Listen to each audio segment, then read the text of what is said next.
This is a 2026 Jaecoo E5. Now Jaecoo just a few years ago were a very little known brand here in the UK, but they're taking the UK by storm. Their J7 is one of the most popular selling cars here in the UK at the moment, and you might have seen dealerships popping up all over the place, and you definitely would have seen some Jaekoos on the road. Now they've become a bit of a staple with us Brits because they kind of offer the Range Rover styling, lots of tech at an affordable price, and with people trying to save some pennies, these really are starting to look like a good deal. I'm only focusing today on the electric version of the Jaecoo 5, although there is a 1.6 turbo petrol available, but they're pretty much the same car besides that drivetrain. Starting at just over £27,000, is this going to be worth your money, or should you be looking elsewhere? Well, join me on a full exterior and interior tour of the car, and I'm going to get it on the road and see what I think. But before we do that, if you're looking to purchase a used vehicle, make sure that you use today's sponsor, Vehicle Score, because they make sure that you don't buy a dud. Vehicle Score make it super easy to see all the information you need in one place around MOT history, mileage, and also score the vehicle out of 1,000 for its history. But more importantly, if you pay for one of their full checks, you'll be able to see if the vehicle has ever been crashed and written off, stolen, recovered, outstanding finance, all the kind of hidden shady things that you don't want when putting lots of money down on a used car. It's quite easy to get stung by dodgy dealerships or private sellers, but if you do one of these checks, you can just guarantee yourself that you've got a bit of peace of mind and you know a little bit more about the car's history. What's more, if you use my code danlat10, you can get 10% off that history check as well. It's super easy to use, the GUI is really nice, and all you've got to do is punch the reg in. And if you're looking to purchase a used car or sell your car, I've also got affiliate links for that below to make the process super easy for you. So as I mentioned, you can get the Jaecoo 5 with a 1.6 turbo petrol, but the one I'm focusing on here today is the EV version, the E5, and it only comes with one drivetrain option, which is a 204 horsepower single front motor, 61.1 kilowatt hour LFP battery, around 340 newton meters of torque, and like I said, front wheel drive only, but puts the power down fairly well, 7.8 seconds ish to 60 and a top speed of 107. The WLTP range is around 248 miles.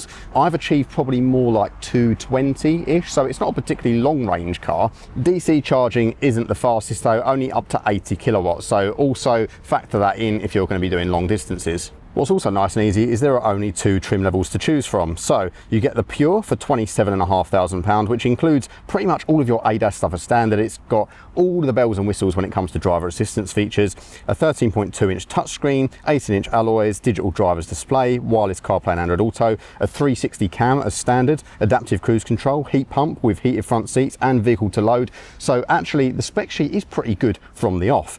If you upgrade to this model here, it's the luxury model at just over £30,000. You also get Sony premium audio, ventilated front seats, power tailgate, premium upholstery, panoramic glass roof, and acoustic front side glass. There is also additional ambient lighting and extra comfort features. So I think really the price difference isn't massive. You're looking probably after dealer contributions and that kind of thing, around £2,000 difference between the two models. So I would say it's probably worth springing for the luxury one. Why not? This does, however, put it in the firing range of some really good cars, such as the Kia EV3, the Skoda Elroq and the MG S5. The MG S5 is probably your most legitimate alternative, which does have longer range. It's slightly less tech heavy, I would say. It's also great that Jaecoo are fitting this with heat pump as standard, because there are a lot of brands that ask for optional extra money for that. And I've got to say, I do think the styling looks quite good as well. As we walk around the car here, it's definitely got that kind of budget Range Rover-esque look to it, especially at the back. It's got that kind of Range Rover Evoque thing going on. It's a very smooth front end on this one. This obviously being the electric version, there is no front grille,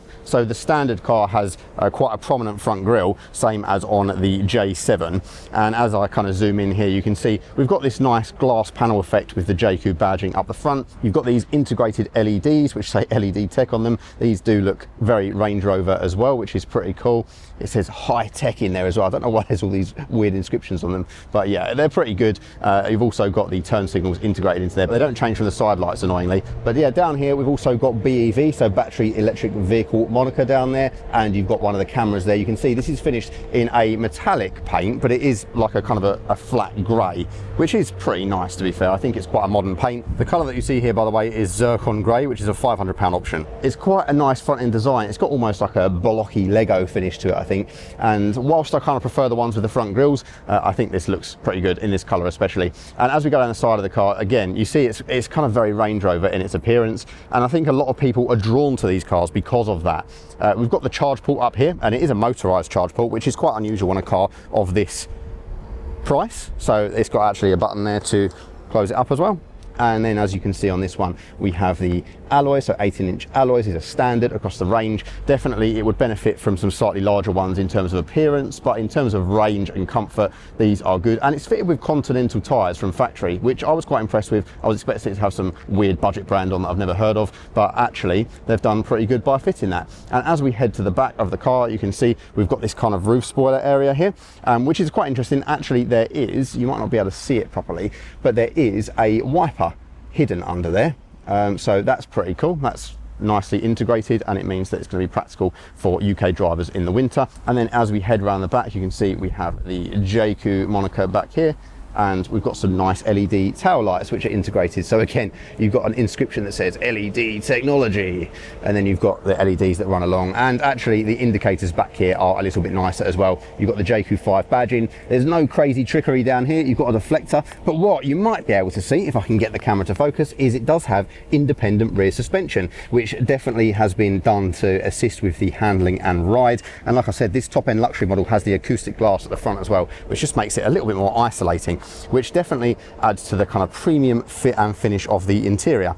You've got that EV badge down here as well. So nothing crazy, nothing absolutely out of this world in terms of design, but it is very similar, as you can see back here, to some of the sort of JLR stuff, some of the Range Rovers, Land Rovers, that kind of thing. And I think people really dig that, and that is a big selling point for these cars, especially when you consider something from JLR is going to be well over double the price tag. So for people who just care about image and modern tech, these are really where these cars are coming in.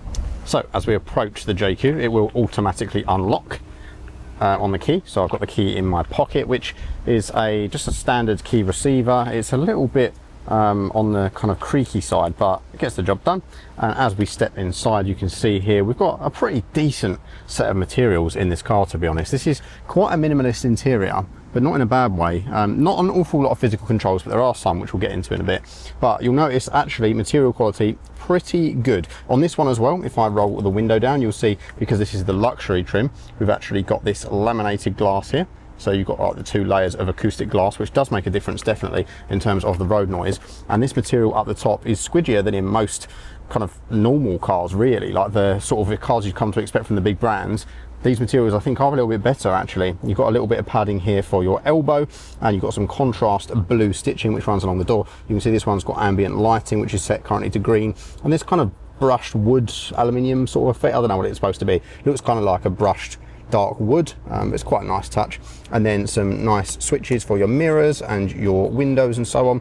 The door card, apart from that, is quite minimal, and there is a bit of a kind of a cutout here, so you can fit an okay sized bottle in there, and there is sort of a ledge for it, but it's not got a separator, so this can move around. But because of how steep that ledge is, it actually fits in there quite well. And then there's a bit of space on the side there. As we head into this one, you'll notice as well, the sill goes pretty much to the bottom of the door, so you're not going to get too muddy getting in and out of the car, which is a nice thing. And there's no sill plate or anything too crazy, but in this one we do have electrically adjustable seats. There's no height adjustment for the thigh support, and there's no lumbar adjustment, which is a shame, but the seats are kind of okay, kind of what you'd expect in this price range. They've got this pleather material in this one. They've also got the contrast blue stitching and piping, and they've also got the little perforations in there for the heating and ventilation. And as you can see, fairly squishy actually. It's what you'd expect of a slightly higher end car, that's for sure. It doesn't feel cheap and nasty, which is always a good touch. On this side here, we've got an adjustment for the lights, so you just set them to auto. This is quite a nice high quality feeling thing.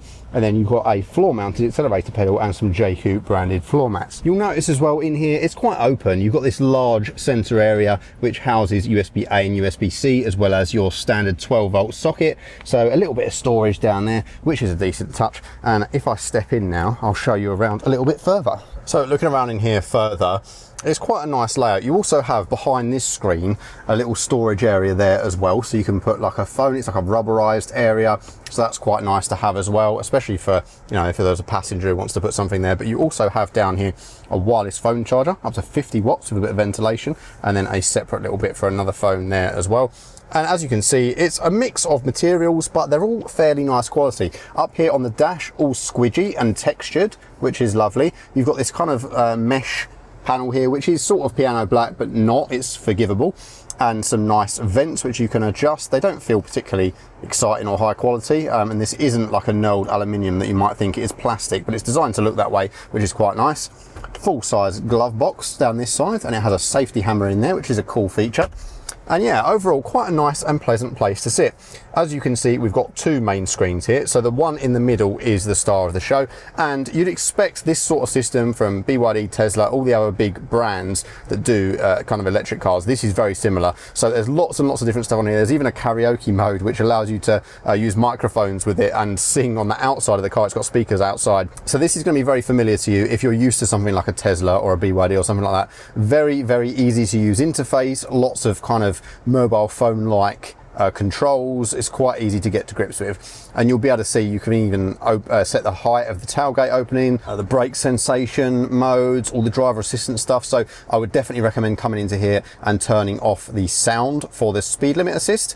Obviously bings and bongs, unfortunately there's no great shortcut for it, and it does sound like the Xbox sound for some weird reason. Have a listen. But yeah, it's a shame there isn't like a one-touch disable for that, but you can come in here and turn these things off. And then you've also got a forward collision warning, you've got emergency braking, rear cross traffic alert. This is all built in as standard across all models, which is good. Ambient light settings, you've got all your Bluetooth and Wi-Fi stuff, your equalizer for your Sony stereo in this high-end model. The voice system. So yeah, it's super easy. One thing that is a bit weird, I've been trying to change the wallpaper in this, and it keeps coming up with this message that says it's recommended not to view images and videos while driving. It doesn't allow me to change the wallpaper, even though I'm stationary and in park. And even when the car is like in its off mode, it doesn't allow me to do that. So that's a bit of a weird software bug, I think. But in general, it's pretty good. So you can go into the control center, and if I get rid of one of these, let's get rid of the driver monitoring system and put SLA on there. I'd recommend doing that, because SLA, this is your speed limit assist. So that's going to be your closest thing to a shortcut for that speed limit assist. I can swipe down now and I can turn it off from here. So that will toggle the sound on and off. So I guess that's better than going into the settings menu, isn't it? But it is annoying rather than having a button for it. There are also modes for like pet mode and stuff if you're leaving an animal in the car, to leave the aircon on and bring up a message on screen. You've probably seen those in other cars. It's nice that those are being integrated here. In terms of your climate control, even if you are in Apple CarPlay like this, and you've got the full screen Apple CarPlay and Android Auto, you can swipe up from the bottom to access the climate controls, which has a few quick shortcuts, and you can then tap on here and it will bring up the full system, in which you can kind of change it around. You can also then go onto your seats, which have the heating and ventilation. And if you want to exit, you can just press on here and bring you back to the Jaecoo screen. Down here, there are some physical controls. So we've got the drive mode select. So clicking on that, it's quite a high quality control. It will give you either normal, eco or sport, which changes the firmness and the throttle response of the car. Personally, I prefer driving in normal. I'll talk to you more about that in a bit. Hazard switch and also your door lock switch. As you can see, we do have some slightly creaky and shiny and scratchy plastics down here. It does light up the cabin a little bit, but I do think because these are touch points, this is a little bit annoying, and the screen is quite glossy as well, but it is angled nicely. Down here we've got some nice cup holders with grippers in the bottom, and there's also a little spot where it suggests you put the key, and then we've got a little center area as well, which does go a little bit further underneath than you might expect. It's quite a deep well, and you can see we've got the nice contrast along there as well. And even these plastics down here, they're not horrible, cheap, nasty, scratchy plastics. They're actually a lot better than you might think. It's very solid. There's no flex and that kind of thing. So I've been quite impressed with that. And likewise, the controls are all really well damped. So the actual feeling of everything feels much more expensive than you might expect. There's some easy controls here for the wipers and the windscreen washer. And then on the right hand side, you've got a kind of Tesla or Mercedes style gear change stalk. So if I pop this into reverse, you'll then see it brings up the surround view monitor, and this is actually really good. So there is a 360 view that you can show, so you can see here, I can see everything in real time, or I can go back to the normal view. So I've got the front view, the rear view, and also I've got side views. So I've then got the curb cam, which is really nice for showing how far you are away from things when you're parking the wheels against them, and of course a top down view here as well. So, and it also shows you in inches how far things are away. It's a nice system, and there is also a mode where if you get close to something, it will then show us almost like a top-down view as well. So it's quite comprehensive, it's quite high quality, a lot better than many other rivals. And honestly, I just think it's great that this is all included as standard. It makes the car a lot more maneuverable. Steering wheel itself is comfortable and heated, which is nice. There is a star shortcut button here. These all look like touch buttons, but they're not. They're basically got like a sensor in them, and then when I click them, it does actually physically click. So I've got mine set up to when I click the star, it will take me straight to the settings menu so I can go and do whatever I want. But you can also set it to do things like turn on your heated steering wheel or bring up the cameras. There's also your cruise control settings over here. There's no sort of one-touch automatic steering feature, unfortunately, like in other rival cars, but it's still pretty good. You've also got your infrared sensor there, and then you've got some media controls over here, and also a button here which controls this screen in front of me. So if we zoom in on this one, I can click that one and it will show me a few different bits of information over on the right-hand side. And also it shows me down here which version of the regen braking you're in. You can have low, medium or high.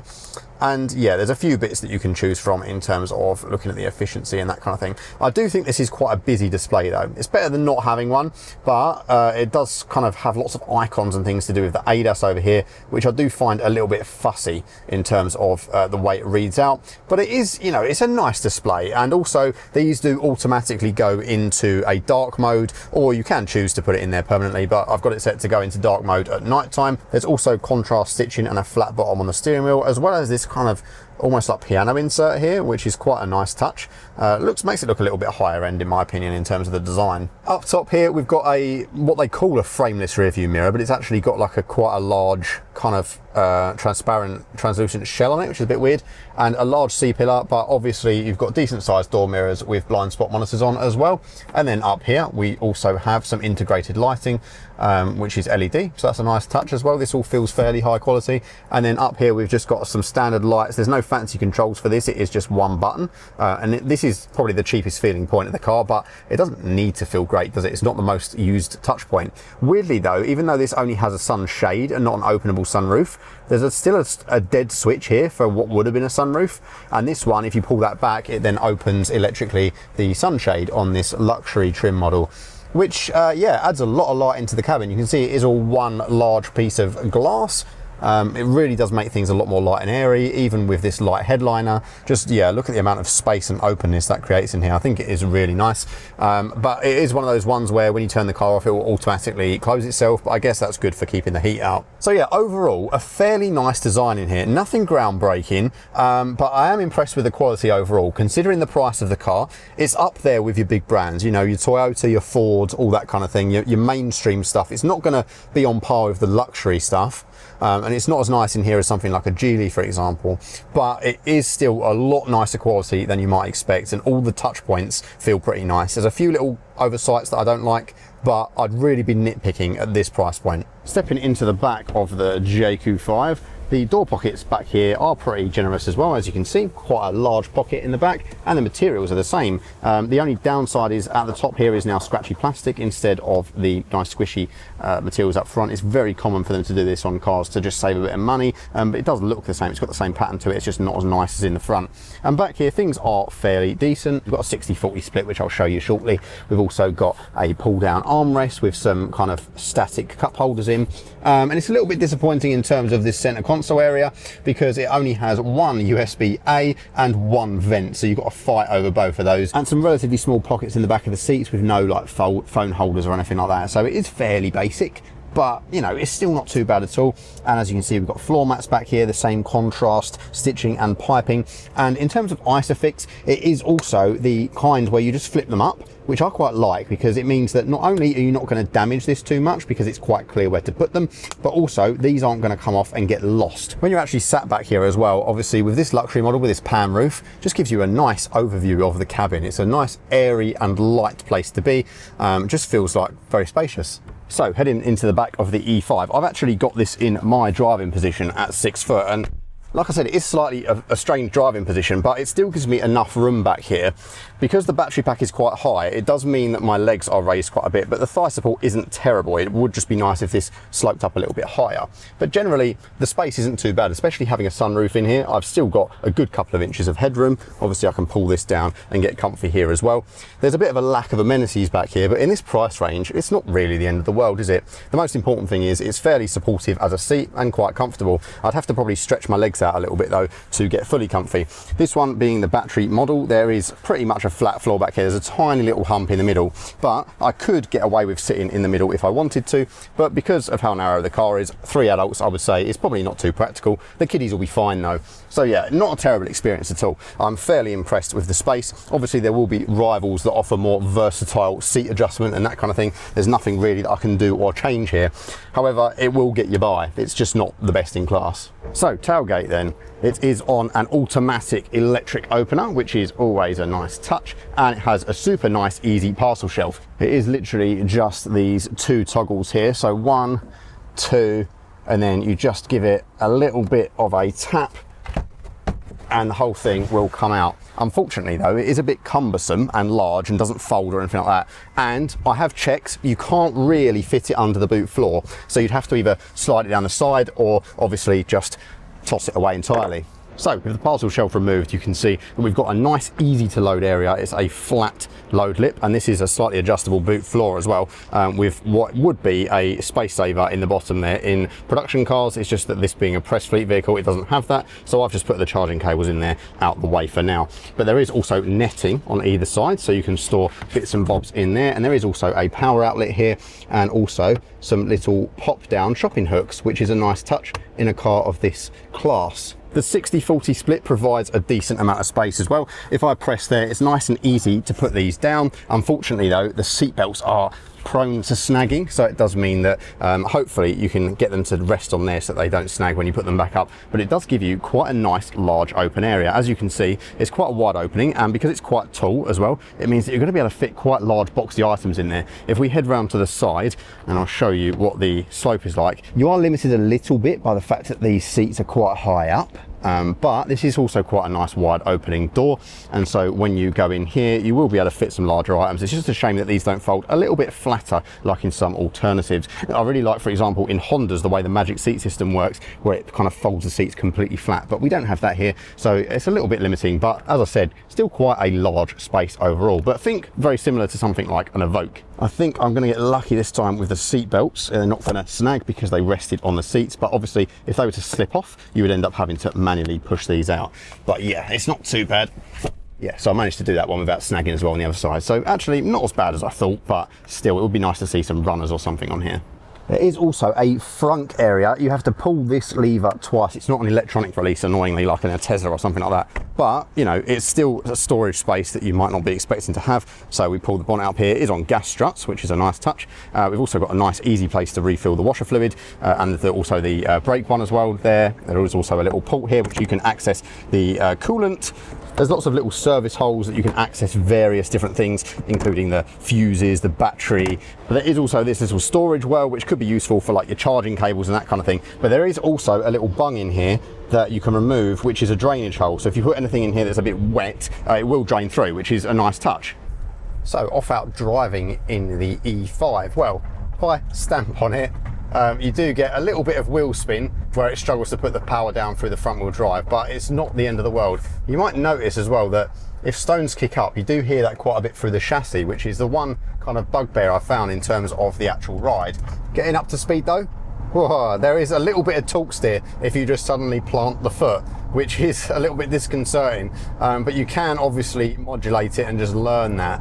What I will say is the insulated glass on the luxury model definitely helps in terms of overall refinement in here, but it does kind of highlight a bit more road noise, which I think is the biggest problem in terms of how it feels in here.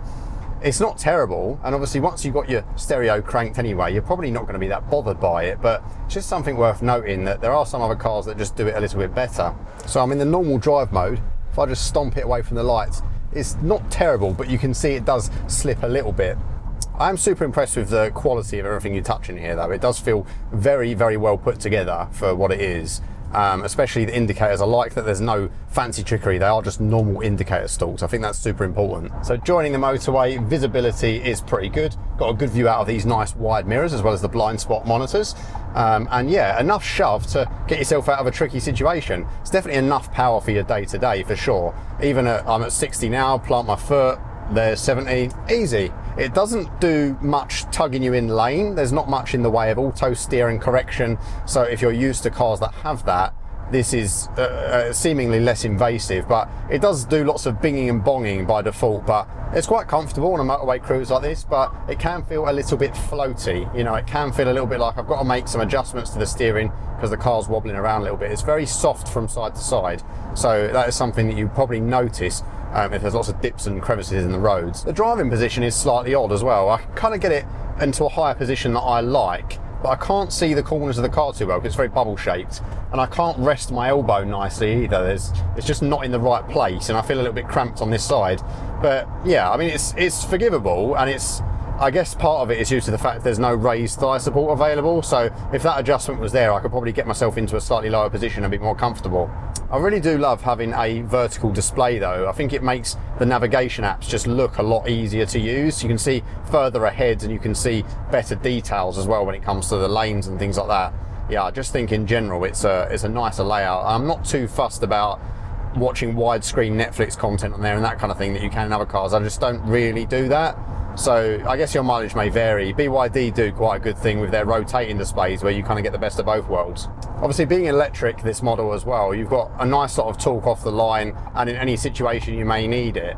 The only thing that is a little bit odd is the kind of the regen braking effect. So immediately after you come off the pedal, it kind of jolts you as it starts to use the regen. I've got it in its lowest setting because I think in the high mode it's almost undrivable.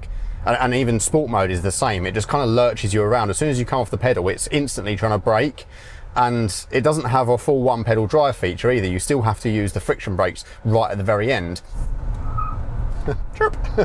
Yeah, it can struggle to put that power down a little bit. It's almost as though I'm giving the car a vague suggestion of what to do via the pedals, and then there's like a little bit of input delay. It's a bit bizarre. The suspension deals with bumps quite nicely though, and in general it's a comfortable ride. It's quite soft, I would say, but not too much so that you don't know what's going on. One thing that is unfortunate is that if you're taking a hard corner and then you hit a pothole, there is a bit of a crash through the chassis, which does make it feel a little bit cheap in those situations. But I think that's the only time really I've come up against that. Apart from that, generally it's quite pleasant to drive around, especially like speed bumps and things like that, imperfections in the road. Generally it absorbs them in a way that you would think it's a slightly more expensive car. And you know what as well, braking feel is not the worst. Obviously a lot of these EVs, and especially when they're electronically controlled brake pedals and they've not got any sort of mechanical linkages, you expect the feel to be absolutely diabolical, and it's not here. It's definitely a little bit soft under your foot, but it's quite progressive, and they're not grabby and horrible like they are in many other EVs, especially moving around town in these low speed situations. The only thing that I do find a little bit annoying is sometimes it almost feels like the radar is helping you predict how far away the car is in front of you and adjust the regen based on that. I can't find a way to turn that off, and it is a little bit annoying to get used to. But in general, like I'm in very slow moving traffic right now, and there's no creaking from the brakes, there's no grabbiness. I'm driving very, very smoothly. So in this particular scenario, it's really pleasant. Most people are probably going to be using it for this purpose, right? Just milling around town, you know, kids in the back, dog in the back, whatever, transporting your shopping around and zipping around traffic. And for that purpose, it's pretty good because it ticks all those boxes. It's just for longer journeys, because of the slower charging, because of the shorter range, and because of the fact that on motorways it does feel a little bit floppy, I wouldn't recommend it. I would only say that it's worth looking at this if most of your driving is around town. It does also come up at low speed with like the around view monitor camera, so that you can see almost like a blind spot camera, but it's a shame it doesn't do that like the Teslas do, and you know, Kias and Genesis and all that stuff. They do that when you're driving at any speed. You put the indicator on, you get a blind spot camera. I think that would be more useful than what it actually does. I am impressed with the braking feel, I have to say. It's definitely not bad in terms of electric cars, and also the stopping distance is really impressive. If you just stamp on it, full emergency stop, it performs. Right, let's change it into sport mode. I'm going to take it on some more challenging roads and see what it's all about. But yeah, sport mode. Sport mode seems to make the throttle response a little bit more sharp, and so that for your day-to-day driving is, I think, going to be a bit irritating. And as you probably heard there, when I planted it, it just started spinning the front wheels and started fighting me a little bit, which, yeah, it's just not really practical, is it? But you know what, for every little complaint I have about this car, I just come back to that price point. I'm like, well, there's not really a lot out there on the new market with this sort of warranty that that quite touches that, is there? But granted, there are more rivals coming, so you know, it'll be exciting to see how the competition hots up. Yeah, sport mode, these brakes are too grabby.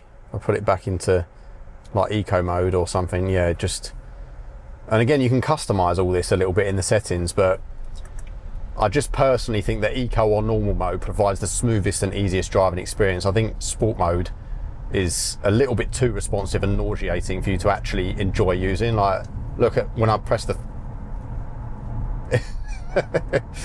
I mean, it does what it says on the tin. Look at the tyres were letting go before the chassis was, to be fair. It was holding on. To be honest, I'm surprised that it doesn't understeer because of the weight, the front wheel drive and so on. It definitely feels a lot more grippy than you might imagine, and even these large bumps here it's dealing with fairly well. There's almost no steering feel, that's one thing I will say. There's very little texture, feels very heavily electronically assisted, but as you can see when I chuck it in, it just complies. So yeah, it's not going to win any awards for its handling prowess or dynamics, but it can hold its own on a normal road. So you know, I wouldn't be worried about it washing out on you and going into a tree. It's not really a car that excels in any category particularly. It's just a really good all-rounder for the money. So it's one of those cars that, despite its flaws, I think is worth shortlisting if you're in the market for something like this, because at the end of the day, the sort of person who's looking at something like this, I imagine, is not really looking at something like a Vauxhall Mokka EV. They're probably looking at either this or a used Range Rover.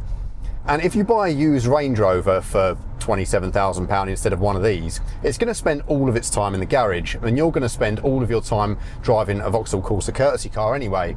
Not only that, but obviously you'll have to get an older petrol or diesel, and there's not going to be any decent fuel economy, so you're just in for a pretty miserable time. And yes, you could say you've got a Range Rover, and yes, it will be comfier than this, and yes, it will probably drive a bit more pleasantly, but it's not going to win you any awards.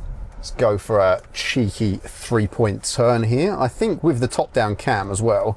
Oh, I can't quite make it because there's a wooden pallet just sitting there, but yeah, the actual turning circle is good, and at low speed it's pleasant. There are dealers popping up all over the UK now, so I'm sure, you know, I mean, I've not had any experience with Jaecoo Motor after sales, but this is a company that's establishing itself quite quickly here, so I'd hope that soon it's only the same as going down and popping into a Vauxhall dealership. It's not a car for driving enthusiasts, I'll give you that, but it is a car for people who want something that's stylish, packed with tech, decent warranty, and generally pleasant to live with day to day. What it is though, is an exercise in showing the big brands what can be done at a low cost, because I think they've got some catching up to do. So there we go guys, the Jaecoo E5. I think an impressive all-rounder. If this is the sort of thing that you're looking for, it's definitely worth checking one out based on the back of this review.